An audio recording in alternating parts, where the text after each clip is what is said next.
It was the coldest day of the year, and Mia stood on the subway platform, glancing at her watch for the 100th time. Her breath curled into clouds, her fingers clenched tightly around the folder containing her resume. This interview meant everything, a shot at a prestigious art gallery internship she'd been dreaming about for years. She had mapped everything out meticulously: the train schedule, walking time, even a backup outfit hidden in her bag in case of an emergency. She was ready until the train didn't come. First, it was a 5-minute delay, then 10, then 20. An announcement blared. Due to signal issues, all downtown trains are experiencing significant delays. Mia's heart sank. She stared at the tracks like she could will the train into existence. People around her groaned, cursed, checked their phones. She could feel her control slipping, her plan unraveling. Panic bubbled up, and tears stung her eyes. Why now? Why this day? She called the gallery's receptionist. Voicemail. She sent an apologetic email. No reply. She finally gave up.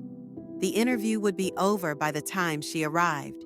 Furious and hollow, she walked above ground and wandered into a nearby park without thinking. Snow had begun to fall gently, the kind that dusted everything with quiet magic. She sank onto a bench, defeated. An old man sat on the other end, tossing crumbs to birds that weren't there. "Bad day?" he asked, not looking at her. Mia gave a humorless laugh. "Yeah, missed an interview I've been preparing for forever. Train got delayed." He nodded. "Ah, one of those days. Life's funny like that." "I don't think it's funny." "No," he said, "not funny in a laughing way. Funny in a you'll see later kind of way." She scoffed. "Well, unless it turns out that losing this chance was secretly the best thing that could have happened to me, I doubt it." He smiled gently. "You ever heard the saying, 'No snowflake ever falls in the wrong place'?" She looked at him. "What's that supposed to mean?"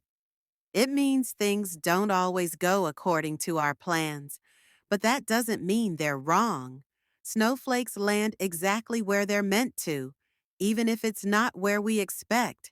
She watched the snow falling around them. Each flake fluttered down without hurry or direction, yet somehow landed softly, exactly where it belonged.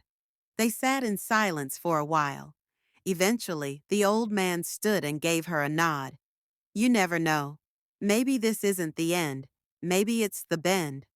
After he left, Mia stayed for a few more minutes, thinking. Then she stood up, brushing snow from her coat, and walked on, not toward the train station, but toward the small cafe where she used to sketch. A week later, while sipping coffee and sketching in her notebook, the owner approached her. "Hey," he said, peering at her drawing, "we're hosting a local artists showcase next month. You ever thought about putting your work out there?" Mia blinked. "No, not really." "You should. Your style's got something." She smiled a little, flipping to a clean page in her sketchbook. Maybe the train hadn't taken her to the gallery, but maybe it had taken her exactly where she needed to be.